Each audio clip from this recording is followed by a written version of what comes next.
One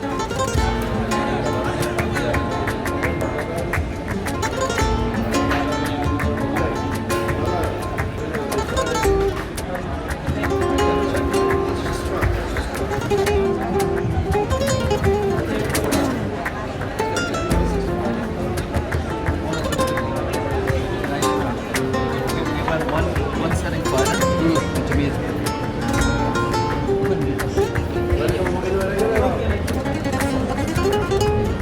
we're at Kurulu Bay. That's the main building. Two properties actually. There's Kurulu Bay, which is here in Ahangama on Lake Kugala, lake right there.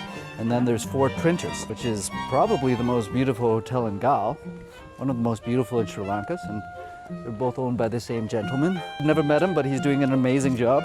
We're selling our coffee to both Kurulu and Fort Printers. We're proud to be doing so. They've got the best equipment. Their baristas are doing it justice. They're making it very well. We came to Kurulu Bay to calibrate their equipment to make sure they're getting optimum flavor from our coffee.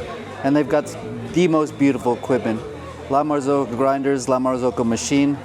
Anyway, we got it perfect. We did a bit of a finer setting, so we're getting a lot more body, a lot more acidity, maximum flavor.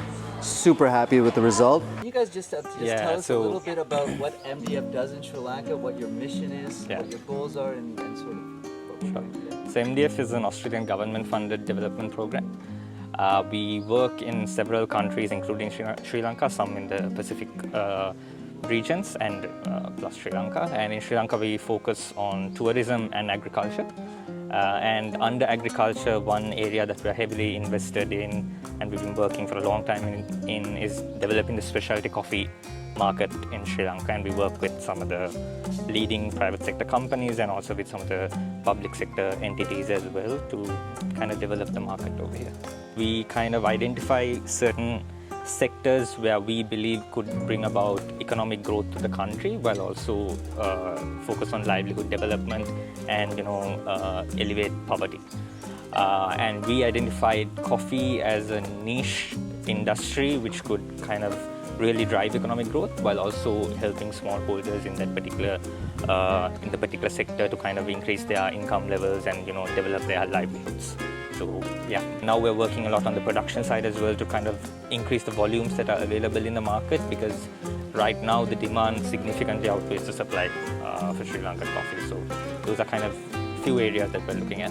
So 80% of Sri Lankan coffee is smallholder driven. And over the past, I would say around 5 years, the plantation companies started looking at coffee as a diversification crop. And we think it's going to be a significant game changer because it will really drive up the volumes that are available in the market. It can have reflections on the price as well, and it can really improve the quality as well. And then we can really look at, we hope with the plantations getting in, the interest on the export markets will also increase because the plantations are getting into coffee thinking about those export markets. So the services, the services that are available in the market will also kind of come in with the requirements coming in, with the plantations getting in.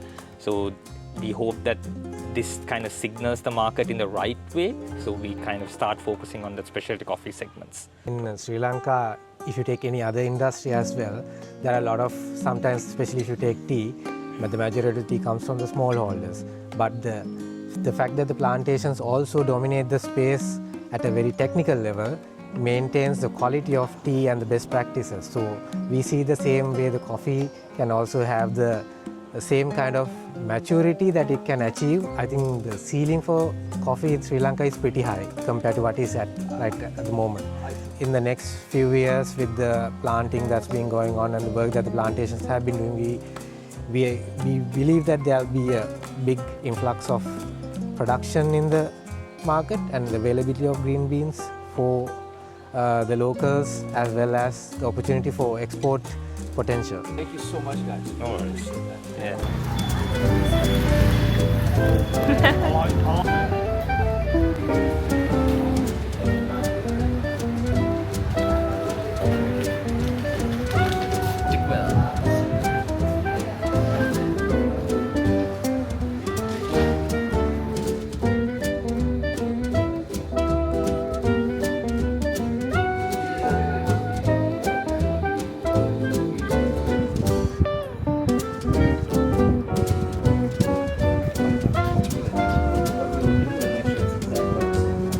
mission accomplished.